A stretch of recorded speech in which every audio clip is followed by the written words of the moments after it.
옥시덴탈의 문제는 1. 막대한 부채와 그 이자금 또한 너무 많다는 점. 2. 코로나 예측이 불가능했다는 걸 고려해도 CEO 등 경영진들의 삽질이 심했다는 점. 3. 아나달코 인수 자금을 지원받는 대가로 워런 버핏에게 8% 배당의 우선주를 판매한 딜이 이제 회사의 발목을 잡으면서 최악을 향해 달려가고 있다는 점. 반대로 장점은 1. 회사 규모와 인지도가 상당해서 개인이든 기관이든 투자하는 걸 망설이지 않는다는 점. 2. 가장 핫한 퍼미언 지역의 지분이 가장 많은 회사 중에 하나이고 생산 단가가 굉장히 낮다는 점. 3. 힘든 상황에서도 탄소 포집 같은 친환경 기술의 선구자 역할을 하고 있다는 점. 4. 종합 석유회사로 보기는 힘들지만 대형 회사답게 미드스트림과 다운스트림의 케미컬 사업도 잘 운영되고 있다는 점. 결국 단점 3가지가 전부 아나달코 인수와 관련된 것이고 퍼미언의 최강자가 된 걸 위로하면서 단점을 까는 것도 앞뒤가 맞지 않기는 하지만 결과론이라고 봐야겠죠. 가장 중요한 부채 부분을 보면 33빌리언 달러 정도에서 단기적으로 25빌리언 달러로 낮춘다는 계획인데 현재 부채는 높은 유가가 유지돼서 FCF가 아무리 좋다고 한들 그것만으로 줄일 수 있는 레벨이 아닙니다. 아나달코를 38빌리언 달러를 주고 무리하게 인수할 계획을 세울 때부터 주 목적은 아나달코가 가진 퍼미언 면적이었고 합병 후 부채 부담을 줄이기 위해 아프리카의 알제리, 가나, 모잠비크, 그리고 남아공 자산을 프랑스 토털에 팔기로 한 걸 포함해서 총 10에서 15빌리언 달러 정도의 자산 판매를 계획했었지만 코로나 발생과 함께 일이 꼬여버렸습니다. 2019년부터 자산 판매한 걸 보시면 이번 1분기에 논코어 자산을 조금 정리한 것까지 총 8.7빌리언 달러 정도 팔았습니다. 팔기로 약속되었던 알제리 자산은 코로나로 인한 유가 하락으로 토털이 뒤에서 무슨 수를 쓴 건지는 모르겠지만 표면상으로는 알제리 정부의 반대로 계획이 무산되었습니다. 작년에도 아프리카와 중동 자산을 인도네시아 국영 석유 기업에 팔려던 논의가 있었는데 가격이 안 맞았는지 최종 합의에 도달하지는 못했습니다. 현재 유가가 많이 올라와서 아마 늦어도 2년 안에는 팔릴 것으로 보입니다. 알제리 정부가 이번에도 태클을 거는지 또 경영진들이 부채 갚는 데 연연해서 너무 저렴한 가격에 판매하지는 않는지 지켜봐야 할 것입니다. 해외 자산 중에 아프리카가 아니라면 큰돈 될 만한 게 중동 자산인데 아마 지금 한창 개발 중인 UAE 아부다비의 천연가스 자산보다는 오만의 자산이 될 가능성이 큰데 오만은 알제리보다는 사이즈가 훨씬 큽니다. 현재 이 두 국가에서 새 유전 탐사 활동도 활발히 진행하고 특히 오만 생산량이 몇 년 안에 증가할 가능성이 있기 때문에 제 개인적으로는 극단적인 상황이 아니라면 포텐셜이 좋은 중동 자산을 팔 가능성은 적어 보입니다. 오히려 미국 내 콜로라도 쪽 DJ나 파우더 리버 유전 등을 팔 수도 있어 보입니다. 옥시는 작년 4분기에 유가가 배럴당 44달러 정도였을 때 0.8빌리언 달러의 FCF를 만들었습니다. 당시 계산으로 회사는 유가가 60달러가 된다면 FCF가 약 1.6빌리언 달러 정도가 될 거라고 했는데 1분기의 평균 유가는 약 58달러 정도였지만 1.6빌리언 달러의 FCF를 기록했습니다. 현재 시총이 23빌리언 달러인 걸 고려하면 엄청난 현금 흐름입니다. 2011년 이후 최고의 현금 흐름이라고 자랑했지만 실제 FCF는 200밀리언 달러 정도이고 1.3빌리언 달러는 운전자본이었습니다. 회계상에서 감가상각비, 세금, 펜션 플랜 비용, 카펙스 지출 연기 혹은 운전자본 증가에 따라 왜곡될 수도 있지만 잉여 현금 흐름 또한 부채 갚는 데에만 전부 쓸 수는 없습니다. 버핏의 우선주 배당으로 한 분기당 약 200밀리언 달러 정도 나가고 현재 0.17%의 낮은 배당률이기는 하지만 일반주 배당으로도 나가고 가장 중요한 이자도 나갑니다. 다시 말해 1년 기준으로 이 돈을 합치면 한 분기 FCF보다도 많을 겁니다. 이번 실적 발표에서 1.6빌리언 달러의 FCF에 비해 부채를 겨우 174밀리언 달러 정도만 갚았다는 사실과 올해 초 연방 토지에 대한 새로운 시추허가 발급이 행정적인 이유로 일시 중지된 후 퍼미안 지역 개발에 대한 우려가 좋지 않은 영향을 준 것 같습니다. 앞서 말했듯이 FCF가 전부 부채 갚는 데 사용될 수는 없지만 1분기 같은 경우 쉽게 얘기하면 일종의 외상 같은 회계상의 시간 차로 인해서 실제 현금이 2분기에 들어오기 때문에 다음 분기 부채 감소율이 더 향상될 것으로 기대하고 있습니다. 그리고 텍사스 지역 한파 영향으로 매출이 예상보다 적게 나온 것도 현금 흐름에 영향을 줬습니다. 앞으로 FCF를 더 늘리려면 유가도 안정돼야 하지만 생산량도 증가해야 합니다. 해칭도 시간이 지나면서 줄어들고 아직은 먼 이야기이긴 하지만 탄소 포지 프로그램의 실질적인 혜택도 빨리 이루어지길 기대해 봅니다. 그리고 옥시는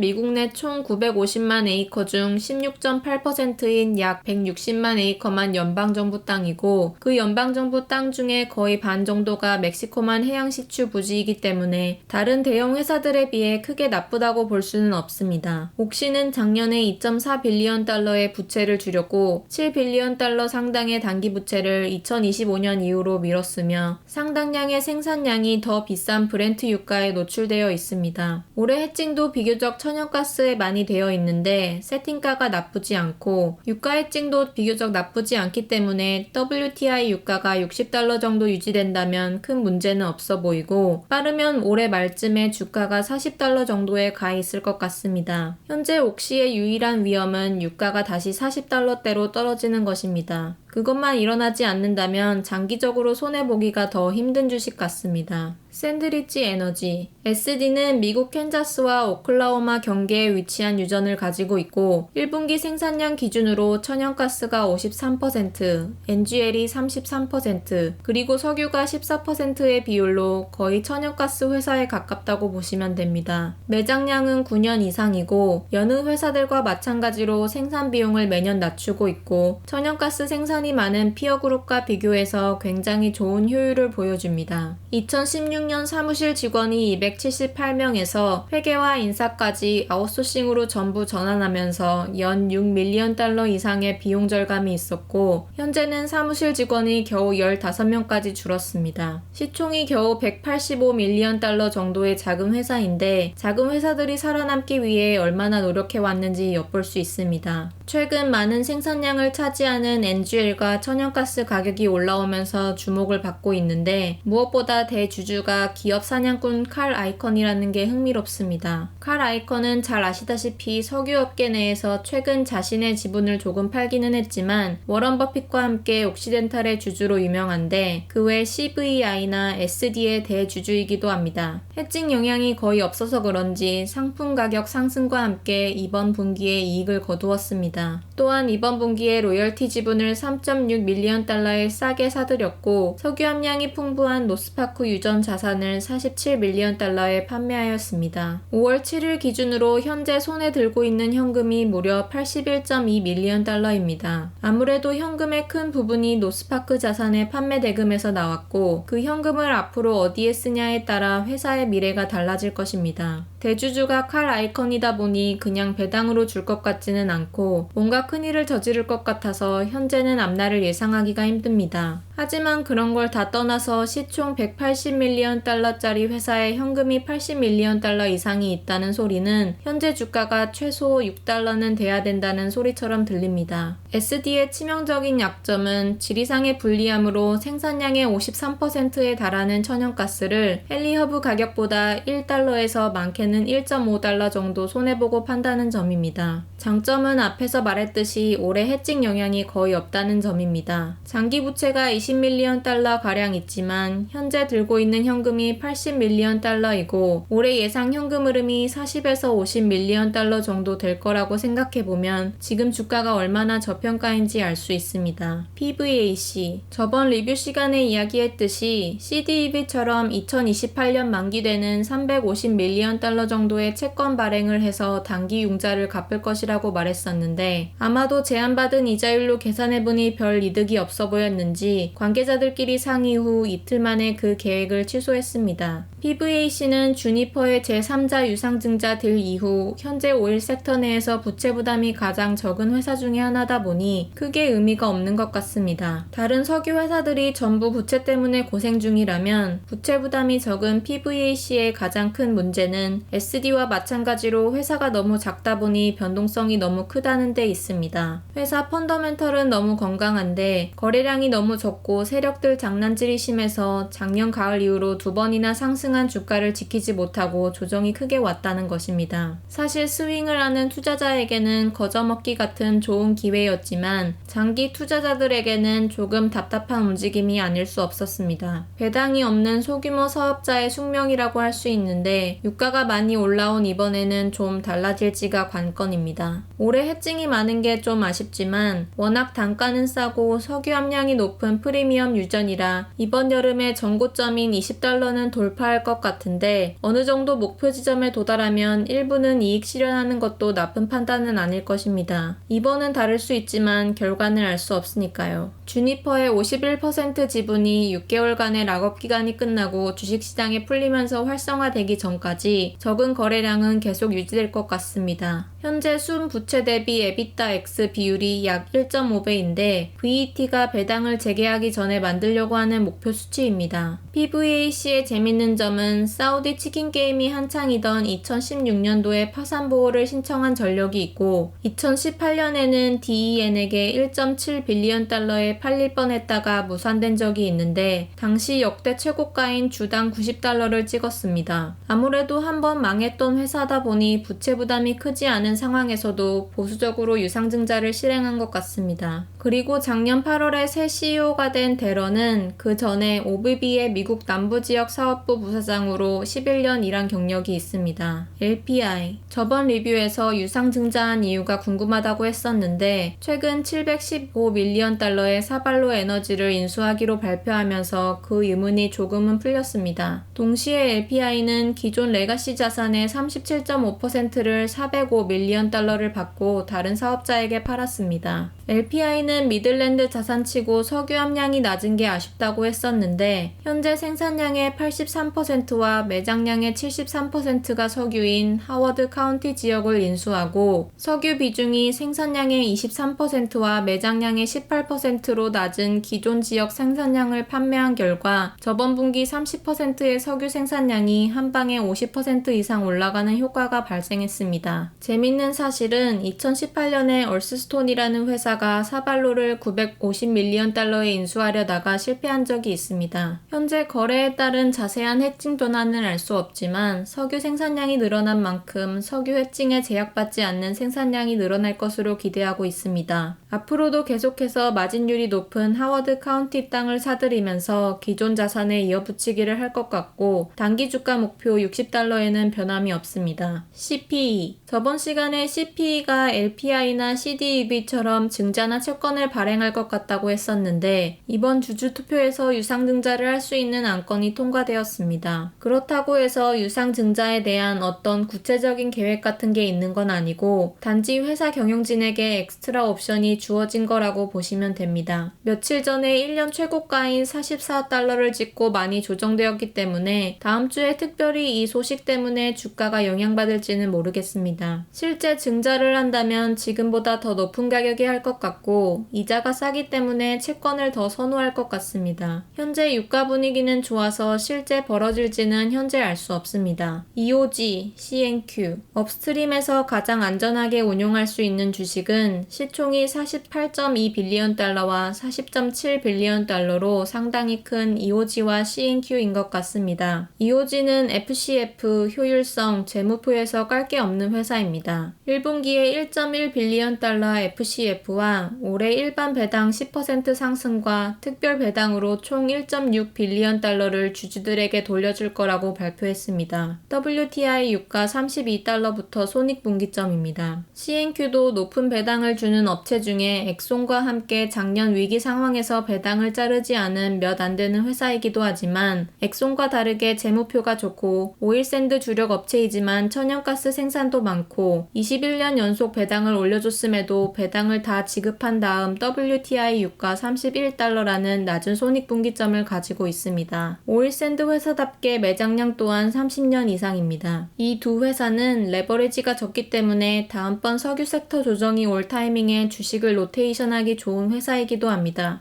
오케이, 거기까지.